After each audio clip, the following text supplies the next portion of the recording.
Sicherheitsbeamte haben ihn abgeführt. Da wäre ich zu gern dabei gewesen. Also ich hab's genossen. Ich glaube nur, dass unsere kleine Nathalie nicht ganz so glücklich ist mit ihrem Sieg. Hm? Sag jetzt nicht, du bereust. Nein, aber kalt lässt es mich natürlich auch nicht. Ist klar, nach all dem kann Ansgar dir nicht egal sein, aber bitte, bitte, spiel nicht mit dem Gedanken, ihm zu verzeihen. Bestimmt nicht. Aber ich wollte ihn auch nicht so demütigen. Ach, egal. Ihr glaubt gar nicht, wie stolz ich auf mich bin, dass ich nicht eingeknickt bin. Na, das sind wir auch. Übrigens schön, dass du dich auch mal wieder hier blicken lässt. Das Vergnügen meiner Anwesenheit wirst du bald wieder öfter haben. Womit haben wir das verdient? Es ist einfach an der Zeit, dass ich wieder die Zügel in die Hand nehme. Ach ja, so fest, dass ich abends nicht mehr die Dinge aufarbeiten muss, die du tagsüber hast liegen lassen? Du meinst die Verträge für Vancouver? Unter anderem. Ach ja. Da war dann natürlich noch die Anfrage dieses luxemburgischen Hightech-Unternehmens bezüglich flexibler Kreditlinien. Wusstest du von der Anfrage? Und was diesen amerikanischen Fonds betrifft, da hätten wir vielleicht einen Tick eher aussteigen sollen. Das war mir gar nicht bewusst, dass du das überhaupt mitbekommen hast. Wenn wir Geld verlieren, bekomme ich das sogar im Schlaf mit. Und last but not least, der Monatsbericht unserer Hausbank.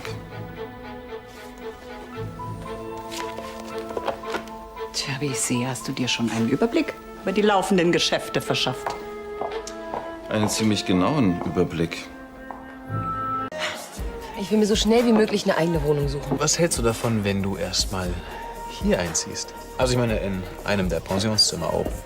Ja, was ist? Traust du mir das etwa nicht zu? Nein. Denn, guck mal, im Leben gibt es so viele Überraschungen, man weiß nie, wo Ansgar als nächstes auftaucht. Mit Ansgar bin ich durch. Sicher, Diesmal endgültig.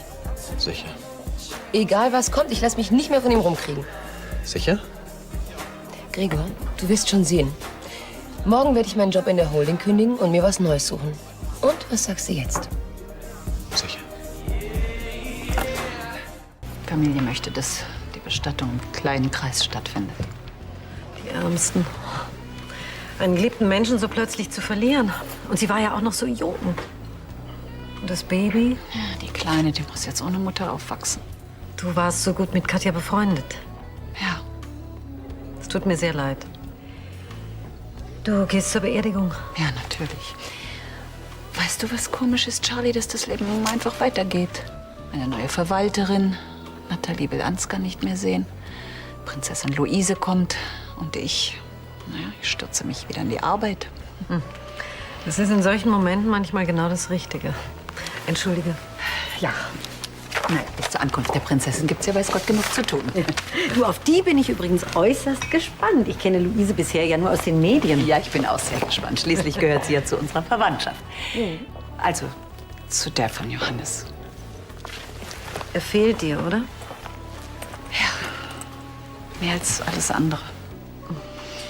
Aber gut, Charlie, ich muss jetzt los. Und die Änderungen in der Menükarte, die können genauso umgesetzt werden, wie wir das gerade besprochen haben. Ich fühle mich übrigens ausgesprochen geehrt, dass gerade des Schneiders den Zuschlag bekommen hat, das Dinner auszurichten. Wir haben einfach das beste Restaurant in Düsseldorf ausgesucht. Ich gehe es heute Abend noch mit meinen Köchen durch. Gut. Ach, ich bin ja mit Sascha verabredet. Ach ja, wie geht's denn mit dem? Oh, wir sehen uns erstaunlich oft. Aber heute Abend werde ich dem Monsieur wohl absagen müssen. Ich meine, der Empfang geht schließlich vor. Außerdem gibt es auch noch andere Männer in meinem Leben. Es macht Ihnen aber immer noch Spaß, das Restaurant zu führen, ja? Ganz ehrlich? Nicht so viel Spaß wie die Zeit mit Ihnen. Ach, Angelo. Wissen Sie eigentlich, wie sehr ich Sie vermisse? Ich habe ja jetzt noch nicht mal mehr jemanden, mit dem ich über Xavier lästern kann. Ist der immer noch da? Oui, in der Küche. Dann gehe ich jetzt in die Küche, Xavier ärgern.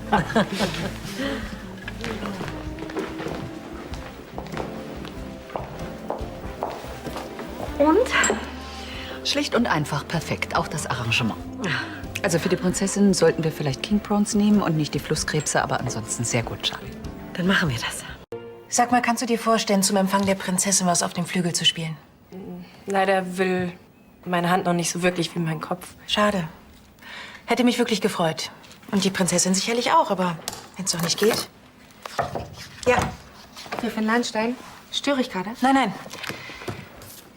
Hier, das ist die aktualisierte Liste zum Empfang. Da steht alles drin zur Unterkunft und Verpflegung. Kein Problem. Das erwarte ich auch von Ihnen. Ach, eine Sache habe ich ganz vergessen aufzuschreiben. Ich habe gerade erfahren, dass die Prinzessin seit kurzem allergisch auf Walnüsse reagiert. Und das Obst, das muss natürlich immer von den bestimmten Lieferanten kommen. Die Äpfel vom Bodensee, die Birnen von Ortenau. Ja, das steht hier alles. Und was ist mit dem Zimmer der Privatsekretärin nicht in Ordnung? Das liegt einfach zu weit weg vom Zimmer der Prinzessin. Sie wünscht, dass Frau Galdi direkt neben ihr logiert. Haben Sie sonst noch Punkte, die wichtig sind? Alle Punkte sind wichtig. Natürlich, ich dachte nur... Dieser Empfang ist ein ganz besonderes Ereignis. Die Presse wird anwesend sein. Das Fernsehen wird darüber berichten und wenn auch nur eine Kleinigkeit schief geht, dann... Ich habe alles im Griff. Das will ich hoffen.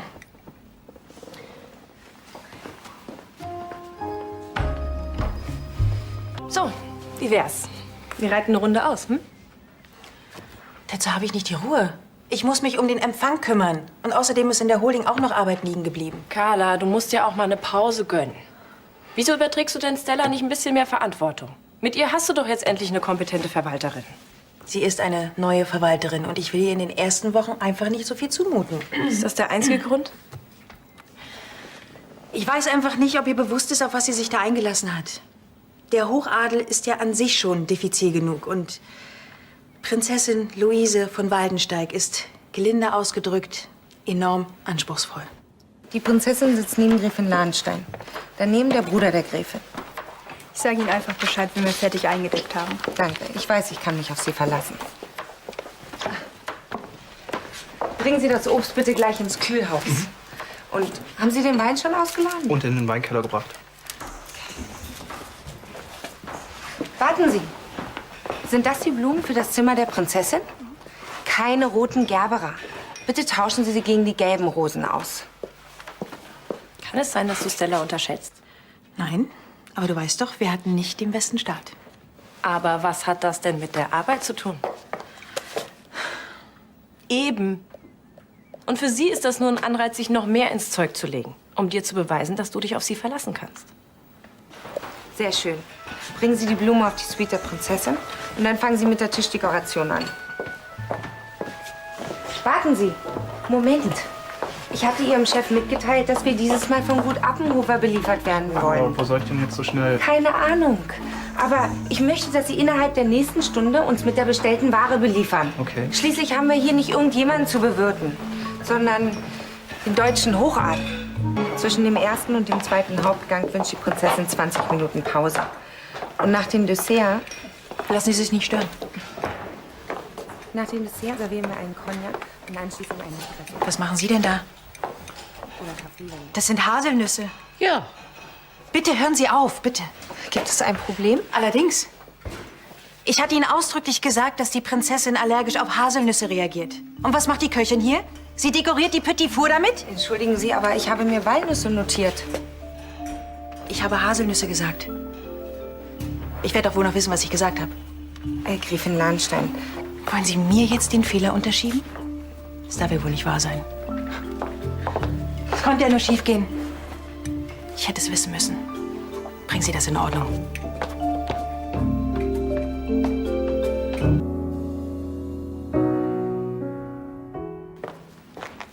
Stella, was ist denn los? Langsam frage ich mich, ob ich die Richtige für diesen Job bin. Wieso das denn? Du machst das doch total souverän. Ja, so souverän, dass ich noch nicht mal Walnüsse von Haselnüssen unterscheiden kann. Die Prinzessin ist nicht gegen Walnüsse allergisch, sondern gegen Haselnüsse. Und weißt du, was das bedeutet? Ich habe mit meinem Fehler das Leben der Prinzessin gefährdet. Ja, aber du hast es doch noch rechtzeitig bemerkt. Ja, nicht ich, sondern Gräfin Lahnstein. Und deswegen hat sie mich total zusammengefaltet. Berechtigterweise. Carla? Ja, aber warte mal, ich war ja dabei, als sie von der Allergie der Prinzessin gesprochen hat. Und sie hat Walnüsse gesagt, ganz bestimmt. Habe ich mir auch notiert. Aber Sie jetzt... hat Walnüsse gesagt. Ja, was hilft's? Jetzt behauptet sie steif und fest, sie hätte Haselnüsse gesagt. Soll ich noch mal mit Carla reden? Das bringt doch nichts. Die Gräfin vertraut mir nicht, weil sie mich nicht leiden kann. Und da wird sich nie was ändern. Da kann ich mir noch so viel Mühe geben. Ich habe das Gefühl, ich kann machen, was ich will. Und egal wie sehr ich mich anstrenge, ist es immer falsch. Und dabei wollte ich nur alles perfekt machen für den Empfang der Prinzessin. Aber das weiß ich doch. Ja, du ja. Aber deine Halbschwester? Ich meine, die hält mich doch für völlig inkompetent. Vielleicht hat sie damit auch gar nicht so Unrecht. Quatsch, das ist doch Unsinn. Ich möchte nur mal wissen, was sie gegen mich hat. Habe ich wirklich Walnüsse gesagt? Das habe ich jedenfalls auch so verstanden. Dann muss ich mich wohl bei Ihnen entschuldigen. Der Fehler lag bei mir. Haben Sie alles mitbekommen? Ja, das ließ sich leider nicht vermeiden. Es ist nicht meine Art zu lauschen. Wir stehen alle unter großem Druck wegen des Empfangs. Ich meine, das soll keine Entschuldigung sein. Das, was passiert ist, tut mir wirklich aufrichtig leid.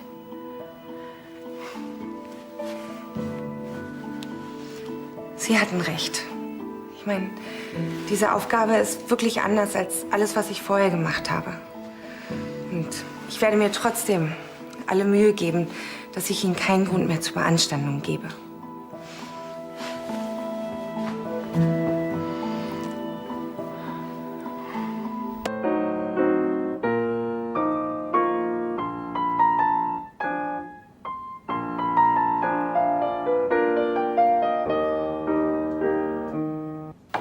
Du spielst so spät noch? Willst du doch noch ein Konzert zu Ehren von Luise geben? Ich will nur so schnell wie möglich wieder fit werden. Und du arbeitest auch noch zu so später Stunde? Ich weiß nicht mehr, wo mir der Kopf steht. Kann ich mir denken.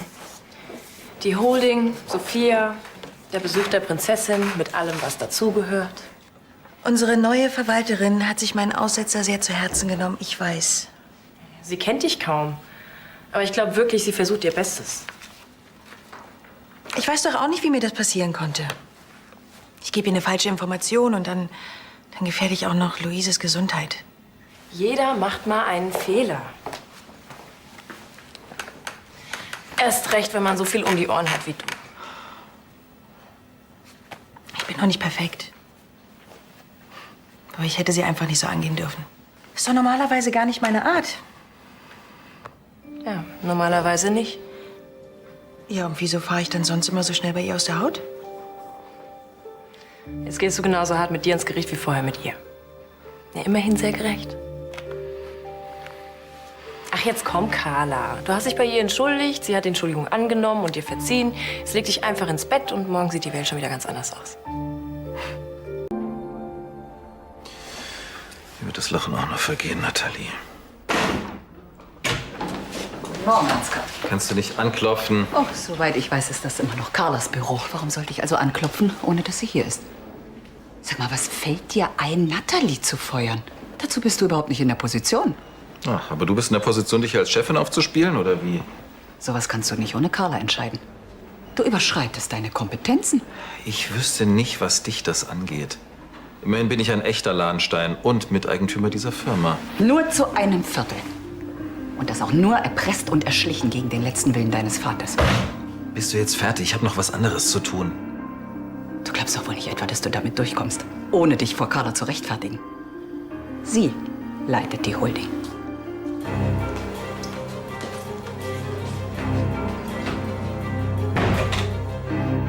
Alte Hexe. Komm nicht zu spät. Heute Abend haben wir den letzten freien Abend für uns. Dafür bringt der Besuch der Prinzessin endlich mal wieder Leben in den alten Kasten hier. Und Farbe. Ja. Vorsicht mit den Blüten, bitte. Tschüss. Hoppla, das war mal ein kurzer Besuch in der Holding. Tschüss, Leonard.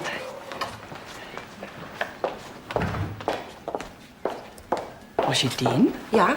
Ist was nicht in Ordnung damit? Das Wappen der Prinzessin zeigt eine Lilie. Hat man Ihnen das nicht mitgeteilt? Die Auffahrt werden wir natürlich mit Lilien schmücken.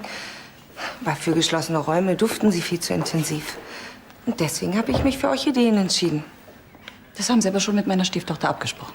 Nein, noch nicht. Aber ich hatte... Elisabeth? Ach, Carla, ich bin sehr froh, dass du noch da bist. Ich muss dringend mit dir sprechen, und zwar sofort. Ja, was gibt's denn? Lass uns das in der Bibliothek klären, bitte. Na super. Keine weiteren Orchideen, nicht? bevor ich die Sache hier geklärt habe. Schon wieder Probleme? Also ich finde die Idee mit den Orchideen wirklich wunderschön. Ich fürchte, darauf kommt es hier nicht an. Und wir können sie wieder auswechseln. Was? Nur weil in dem Wappen der Waldensteigs eine einzige Lilie ist? Pass doch erst mal ab. Du hattest sicherlich deine Gründe, warum du dich nicht für Linien entschieden hast. Ja, nur dass sie hier niemanden interessieren. Meine Chefin wartet doch nur auf die nächste Gelegenheit, um mich als unfähig abzustempeln. Und ich blöde Kuh liefere ihr sie auch noch.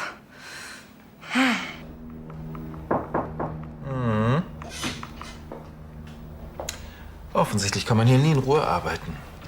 Kommst du mal bitte ins Foyer? Was gibt's denn? Nur 2 Minütchen. Oh, eine Mitarbeiterversammlung? Das sind nur die Kollegen aus der Chefetage und die Abteilungsleiter. Meine Damen und meine Herren, durch einige Führungswechsel an der Spitze unserer Holding gab es in letzter Zeit vereinzelt Missverständnisse, was die Entscheidungsbefugnisse angeht. Die Besitzverhältnisse sind jetzt aber geklärt. Das heißt, über die Mehrheit der Holding verfüge ich. Somit liegt die Leitung der Holding in meinen Händen.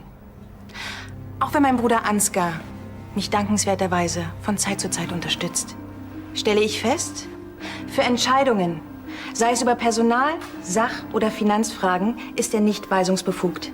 Er hat keinerlei Recht, Ihnen irgendwelche Anweisungen zu erteilen.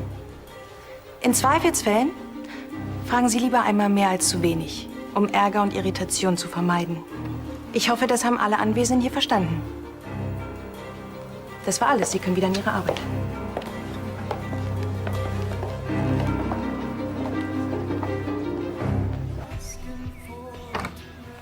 Du solltest Ansgar unbedingt im Auge behalten.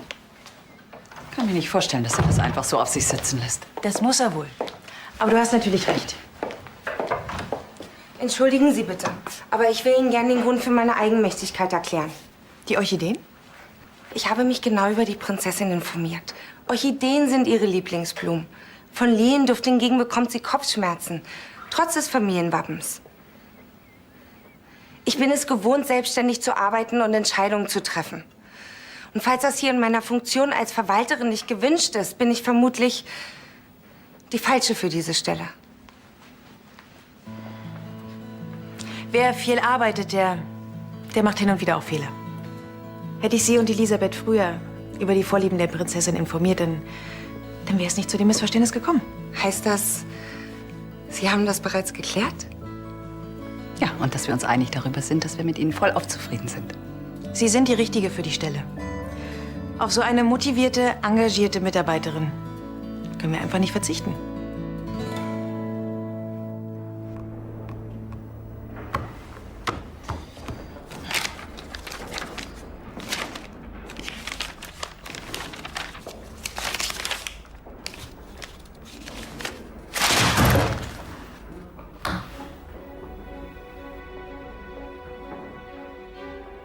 Du glaubst doch wohl nicht etwa, dass du damit durchkommst, ohne dich vor Carla zu rechtfertigen. Sie leitet die Holding. Die Besitzverhältnisse sind jetzt aber geklärt. Das heißt, über die Mehrheit der Holding verfüge ich. Somit liegt die Leitung der Holding in meinen Händen.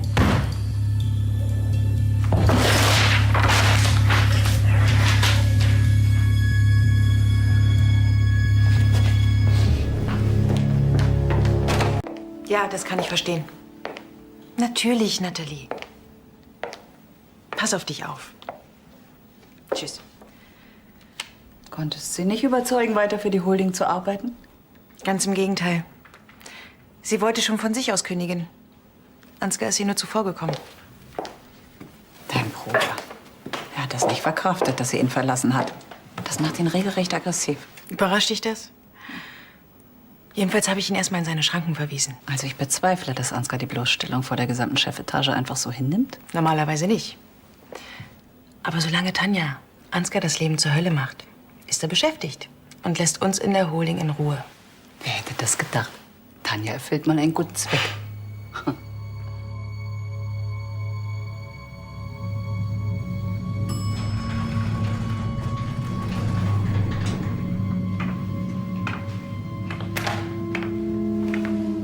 Wieso hast du mich nicht direkt in dein Hotelzimmer bestellt? Das wäre anonymer gewesen.